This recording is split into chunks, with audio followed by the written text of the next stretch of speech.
Nutrition in living organisms. So nutrition is the most important thing in our life. What is basically nutrition? The process of intaking in and using the food. This process is called as a nutrition. Means whatever you are eating, that is intake, and whatever food that body process, use that food for different functions. This process is called as a nutrition. And what is the need for nutrition? To supply the energy to the body to do any work. You are not eating regularly, then what will happen? Weakness will come there. And if any work is given to you, that time what will happen? The energy will not be there to complete that work. So that is why proper nutrition is necessary for us. Even the growth and development, if you are not eating properly, it will affect your growth and development of the body. So for development and growth, you need a proper nutrition. Okay, then in our bodies there are many cells which are damaged, so that can be repaired with the help of nutrition if you are having it properly in your diet. And most important thing of the need for the nutrition is to fight against any disease. So whenever any germs enter in your body, what happens? First of all, your body starts fighting against that disease, and when the body is unable to fight against the disease, that time you suffer from any type of disease. Okay, so let us see nutrition, the proper definition. Okay, the proper definition for nutrition is the process of intaking in and using the food which takes place in the living organism is called as a nutrition. Okay, now nutrition which is required by our body consists of carbohydrates, minerals, vitamins, proteins and fats. Okay,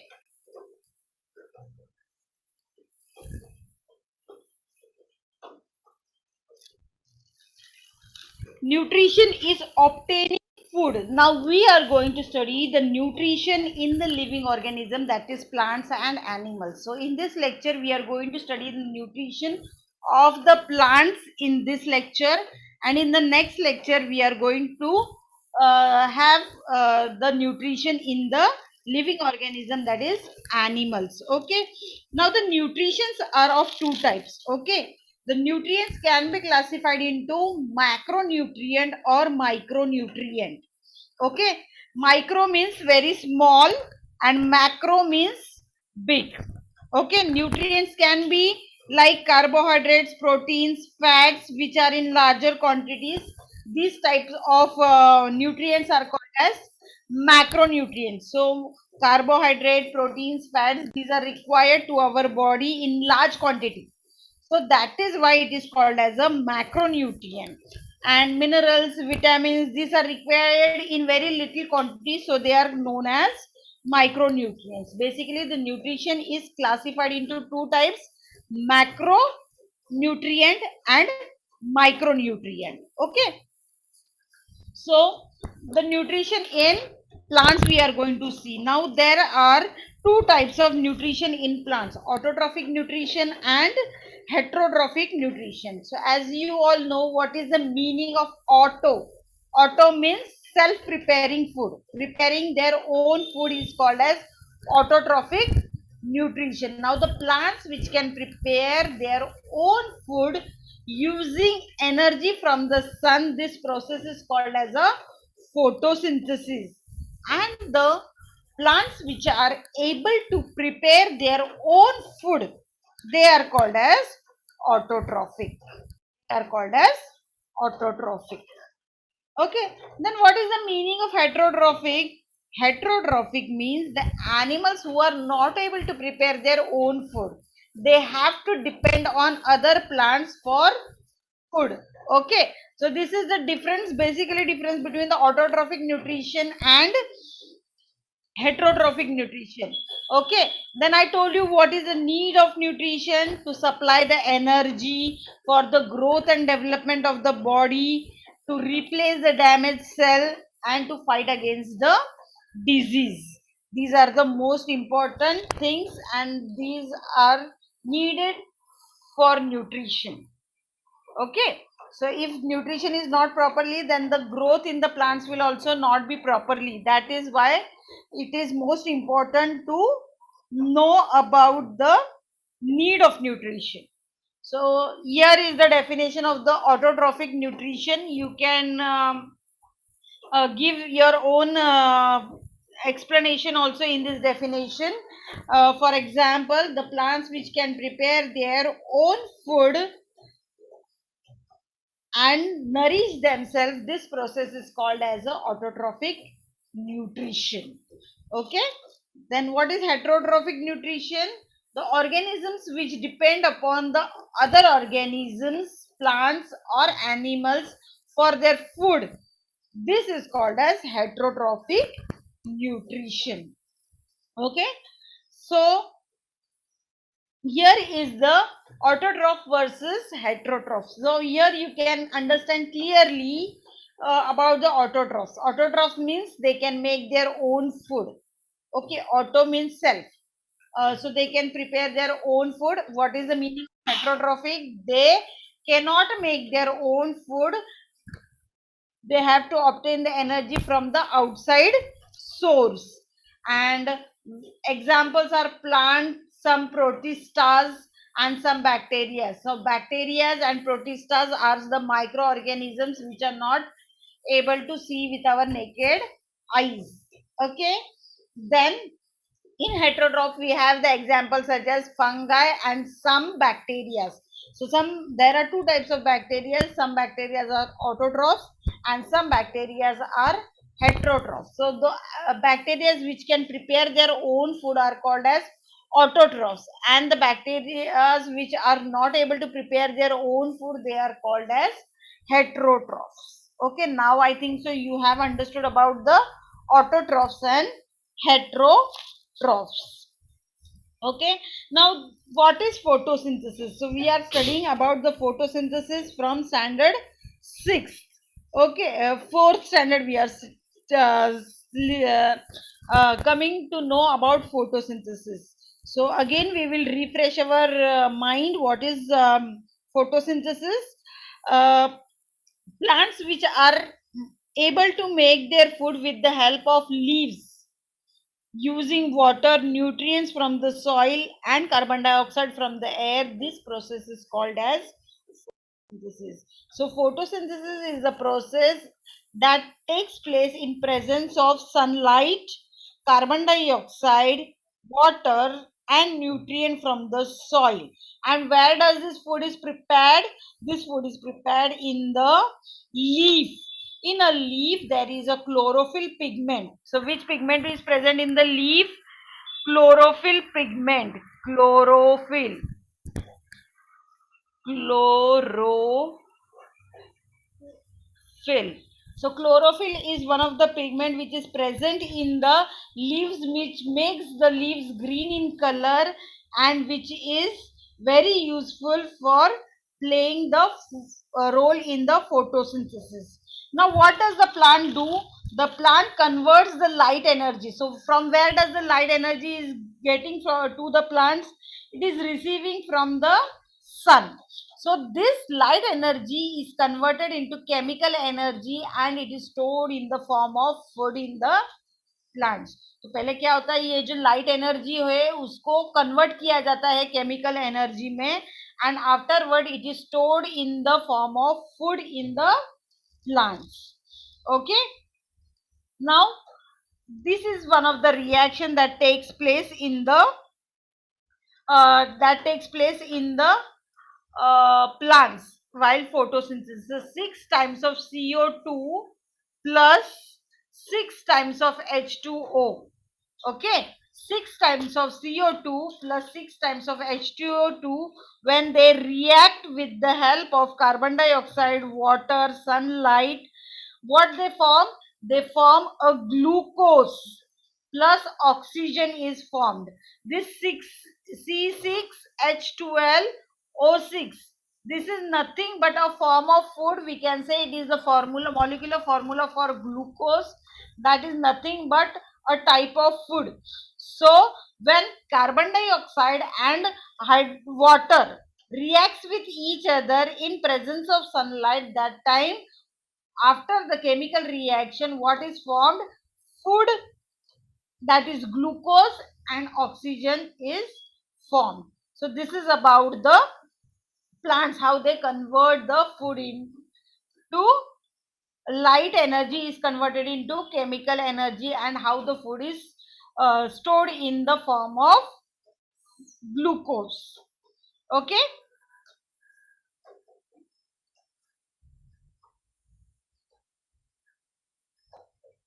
Then we are going to study about the transport system in the plants. Okay, just a second. Just a second. Okay, the transport system of the plant consists of two types, that is xylem and phloem. So now what is the work of xylem? It transport minerals and water. And what is the work of phloem? It transport the food to the different parts of the plant. Here you can see this is the transport system of the plant. Whatever red color you can see, that is the phloem, pink color, and whatever blue color you can see, that is xylem. Okay, so this is the section of the stem. When you take the section of the stem and you observe under the microscope, you can see the xylem and the phloem very nicely in the microscope. Okay, so in this transport system you are supposed to know only that the plant is divided, the plant transport system is consisting of two types, that is xylem and phloem. Whereas xylem transport minerals and water to the plants, whereas phloem transports food to the plant. Okay, so the next part here is the stomata. I told you the stomata is present in the leaves. The leaves are having microscopic opening, that is called as stomata. So here you can see the stomata. The carbon dioxide is absorbed by the leaves from the air, and the reaction start taking place with the help of sunlight. Even the stomata consist of vacuole, guard cells. So all these things of stomata you can see in the microscope. Okay, so basically you are supposed to know that the leaves have a microscopic opening. Okay, microscopic means tiny opening is there, which is known as stomata. Okay, now what is the use of this stomata? The use of this stomata is to take in the carbon dioxide, means through this opening, open stomata, the carbon dioxide enters into the leaves. Okay, and after entering the carbon dioxide, the stomata close and the reaction takes place. Afterwards, the water, unwanted water and oxygen, which is not required for the plant, that is thrown out of the body by the again opening of the stomata, and oxygen is released out from the plant. In this way the oxygen is released out from the plant. So this is the open stomata and the closed stomata. And when you see the section of the leaf under the microscope, you can see the stomata in this form, which consists of vacuole, the yellow color space, that is known as vacuole, then the dot particles, that is known as guard cell, then the pink color portion, that is the nucleus of the stomata, then the light green color is the chloroplast, and the dark green color, which is bordered to the stomata, that is the cell wall of the stomata. So I hope you have understood clearly about the function of the leaf, how the stomata opens, how the carbon dioxide is taken in from the leaves, and after the chemical reaction, how the oxygen is given out through this process. Okay, so we have studied that the transport system in the plant consists of xylem and phloem. So here you can see, we will see more in detail about the xylem and phloem. So the water and the minerals is transported by the xylem. Okay, it is one way. Okay, आप लोगों को traffic देख सकते हैं ना हम लोग, one road पे वन वे होता है, दूसरे रोड पे you can come and go. This type of roads we can see. But in this xylem there is one way direction, means only the water and minerals can be transported from the plants to the other parts of the plants. Okay, water and minerals can be transported. No need of cell wall is there in between this. So there is absence of cell wall in the xylem, and the outer cell is not living cell. Okay, this is about the xylem. Then we will see about the phloem. Okay, the phloem consists of organic molecules. Okay, they have the end walls. You can see double layer. Okay, ये जो double layer दिख रहा है ना, that is the cell wall. This double layer you can see, that is the cell wall, and you can see it is a two-way connection. Okay, you can see the two-way connection, two-way movement of the um, two-way movement of the transport of the food to the leaves from the different parts. Okay, then the cells are living but they need support. In the xylem we had seen that the cells are non-living. Okay, and in xylem also we have studied that xylem does not have cell wall. So this is the difference between the xylem and the phloem. First difference you can give that xylem is having minerals and water, whereas phloem is having is transporting the food to all the parts of the body plant. Then there are no cell walls present in the xylem, but the cell walls are present in the phloem. There is one way direction only, one way movement of the xylem, whereas in phloem you can see the two way movement, and the outer cell is not living in the xylem, but the outer cell is living, but it requires support in the plant. So this is about the transport system in the plants. Biological fixation. There are two types of microorganisms that bring nitrogen fixation. That means the nitrogen is, if the nitrogen is less in the soil, these microorganisms can prepare the nitrogen fixation. They have the ability of preparing the nitrogen. Okay, so which are these two organisms? Rhizobium and Acetobacter. These are the two microorganisms. So Acetobacter is a microorganism which is present in the soil, and it increases the nitrogen fixation in the soil only. And rhizobium has the ability to convert the atmospheric nitrates into nitrogen. So what is atmospheric nitrates? That means whatever nitric oxide is present in the air, that is converted into the nitrogen with the help of this microorganism. So this microorganism has the ability to convert the atmospheric nitrates into nitrogen. Okay.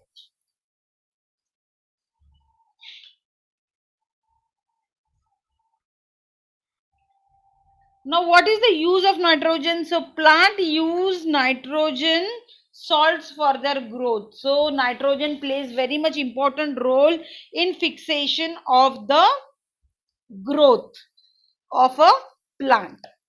Then we are going to study about different types of nutritions in the uh, plant. So, first type of nutrition is symbiotic nutrition. Now, in this type of nutrition, what happens? There are two plants which fulfill their need of nutrition depending on each other. Okay, so for maybe for support, protection, or for food.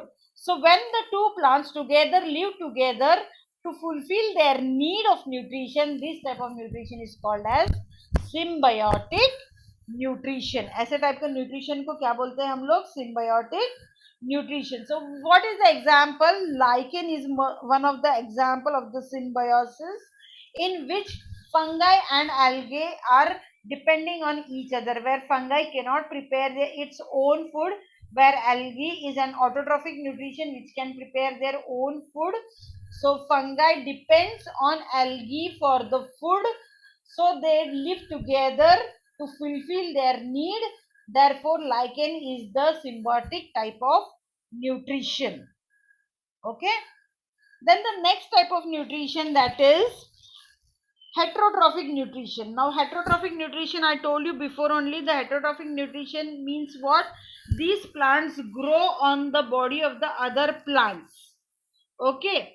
For food, these are known as heterotrophic plants, means they are not able to prepare their own food, so they have to grow on the other part of the body, other plant which is able to prepare their own food. For example, Coscuta and Lorianthus. So these are the two examples in heterotrophic plants which are not able to prepare their own food, as there is absence of chlorophyll, so these plants are not able to prepare their own food.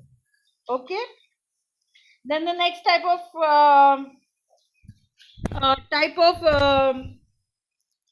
nutrition in plants is insectivorous plants. So we have studied this also in standard 6, that insectivorous plants are the plants which depends upon the insect.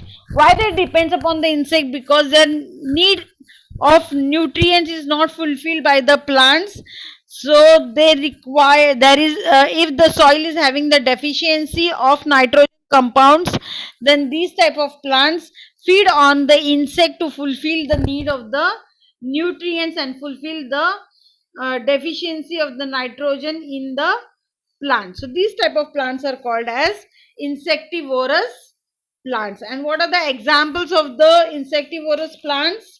Docera brahmani is the example of the uh, insectivorous plants, and Coscuta, yes, Venus flytrap is also one of the plant which is insectivorous, and pitcher plant is also one of the insectivorous plant. Now in this plant, what actually happens?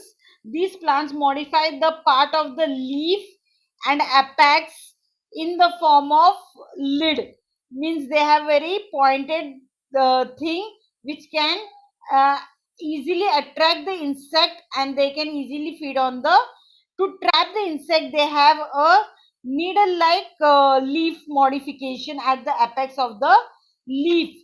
Okay, there is some digestive juice which is present to the tip of the plant or leaf apex, so that the insect gets trapped and they can feed on the that insect. So these are the two examples: pitcher plant, um, Venus flytrap, and Docera is the examples of the insectivorous plants. So today we will stop here, students.